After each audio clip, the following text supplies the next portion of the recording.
Let's talk about remote job fairs. I have come across two remote job fairs this year, and we are in May. Currently, as I record this video, it's like 29th May. Yeah, I've come across two remote job fairs. One was connecting subcontractors to agency owners, and another one was connecting employers to job seekers. So I always say here on my channel that when you're diving into remote work, there are two avenues that you can look into. You can go into the freelance space, meaning you're a subcontractor, you run your own business. Keep that in mind. You run your own business and you want to work maybe for agency owners or people who have their own businesses as well. So you want to support them in maybe graphics design, you want to be their virtual assistant, you want to be their social media, you name it. The freelance space is diverse. You just have to choose where you want to go get into. And then we have people who are looking for employee roles, traditional 9 to 5 jobs, but just imagine them as remote. You clock in for a certain number of hours, you have all these benefits, all the 9 yards. I've come across job fairs that favor both of those avenues. So that's what I want to talk about in this video. So let's get started. Now, what is a remote job fair? I bet you've heard about the traditional job fairs where you show up, there's a conference or a session happening in this particular hotel in your country or wherever you stay. Show up in there, and then you guys meet employers or recruiters and speak about your value. Maybe there are different sessions, people who are in this particular space, maybe project management, people are in there. Guys in the com space got to the yellow 10. People who are going to be in the tech field or figuring out if they want to get into the tech field, go to the green 10. That is all what it's all about when it comes to remote job fairs. Sorry, to traditional job fairs. Now, when it is a remote job fair, it's happening online. It's happening maybe via Zoom, or there's a particular platform that they are hosting it in or on. Sorry, I'm butchering the words today. But during the remote job fairs, you guys will be categorized into specific rooms and you'll meet recruiters or agency owners. And when you get in there, they'll ask you a couple of questions, and that's when your value comes in. That's when you put your best foot forward. I always talk about value, value, value, value, value. You have to know your value in the workplace. What do you offer differently from other people? What have you done? For me, my value always used to be, and still up to today because of the time zone difference, it gives me an upper hand. If you give me an assignment and you expect it tomorrow, I'm going to do it during my day so that when you're up, you already have it and it's going to be done excellently. So that's something that I always talk about, rather than saying, oh, I'm located in this other field or this other part of the world, and oh, it's going to be a problem because I can't work EST. No, you can reach me during EST time, but also I can deliver before you even up. So that all you have to do is just review the work and that's it. So you have to find a way to put your best foot forward if you are pursuing remote work opportunities. Now, during the remote job fairs, you will meet a number of people. And it's a long shot. For a couple of people listening, they may say, Joy, why should I play the long game? Guys, life is the long game. Life is the long game. There's no such thing as overnight success, and it's as cliche as it gets. But every time you show up at a remote job fair, you're playing the long game. You may not get an opportunity immediately, but you're gonna stick in the mind of a hiring manager, an agency owner, or a recruiter or an employer. You're gonna be at the back of their mind if you're very, very good. And you can connect with them later on, but you don't have to go with this thing of, I hope I get a job today, I want to get a job. Some people do get opportunities just right after the fair, but others, it can show up in a couple of months. So for the one that I usually attend, the subcontractor one, that one I've attended like twice now.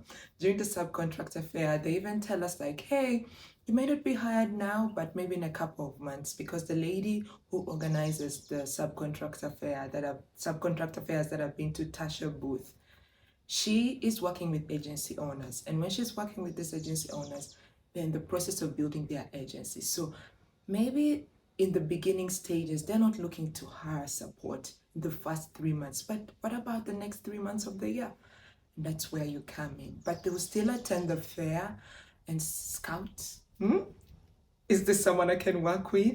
And that's where you also present yourself, connect with them. This is when you'll actually meet people who employ people in your field. This is good for virtual assistants, OBMs, online business managers, social media managers. This is very, very good for them as well. Even people in the graphics design space as well, because sometimes people do need people in those fields. So video editors as well. In fact, freelancers, this is good for you. And this subcontractor fair or virtual remote job fair is very, very good for women who are in the entrepreneurship space, because most of the people in there are women. So I'm so sorry for my men, but I'm going to talk about where the men will be favored. And I think that's the remote job fair that is held by the Remote Rebellion. Remember I said I've seen two this year? The Remote Rebellion is a company that helps people to secure remote jobs. It offers you guidance, like it walks you through that whole process, gives you all the 9 yards. You really, really, really receive support if you want to get a remote job. And this year in May, we're in May currently, they held a remote job fair, especially for those in the employee space. So recruiters from all these big companies that we want to work in showed up, and yeah, it was very exciting. It's a good way to network. Remember the long game, people, the long game. If you're here, you're trying to get a job in the next 1 month, maybe a remote job fair may not be for you, but it's an opportunity for you to put your best foot forward, meet people, and actually, like, you will believe that remote jobs exist, because there are people who think that remote jobs don't exist. And I understand why you think that, because that has only been your reality for maybe your whole career space. That's what you've known. Now, this is an opportunity for you to see that there are people who are actually working in these companies that are remote first. And it's actually true. So check out remote job fairs. I'm going to leave a couple of details about the remote job fairs in the description, and you can check them out. Sign up if you're interested. This video is not sponsored at all, but I was talking to my bro and I'm like, have you heard about remote job fairs? And he's like, no. And I was like, you know what, let me come on here and tell these people here on YouTube about what I know, because the other video I posted about remote job sites has been garnering attention, and people are like, wow, this is amazing. Well, this is another place to consider finding a remote job or meeting people who can actually employ you. Always remember, long game, long game, long game. You're playing the long game in life, because that's the only way that you're going to be successful, at least for me, because where have shortcuts gotten you? Talking about turning on your VPN, lying about what you can do, where has that gotten you? It hasn't gotten you far. So consider playing the long game. The long game will look like overnight success in the eyes of people who are used to playing shortcuts. So consider signing up for a remote job fair. There is a fee. I should have started with that one. There is a fee that you will pay for these remote job fairs, just like you would pay for the traditional job fairs. I remember paying around $37 for the one of Tasha Booth, and then for the one of the Remote Rebellion, they had like an early bird price of $10, and then it went to $20. Yes, because it costs money. Remember, it costs money and time for people to gather all these resources, gather all these individuals in this place to speak to you about what they have to offer, what sort of candidates they are looking for. It takes time, you guys, and time is money. For my people who always have a problem paying for value, don't worry about it. There are other avenues. If you have a problem paying for value, you can always seek other ways to find opportunities. For me, I don't have a problem paying for value. Anytime I've invested my money in my career, it has come back at 10,000 fold. Like, I don't know, like multiplied a number of times. So I hope this video helps somebody. Remote job fairs, remote job fairs, remote job fairs. Consider signing up for a remote job fair if you have the money for it. If you don't have, you can try other avenues.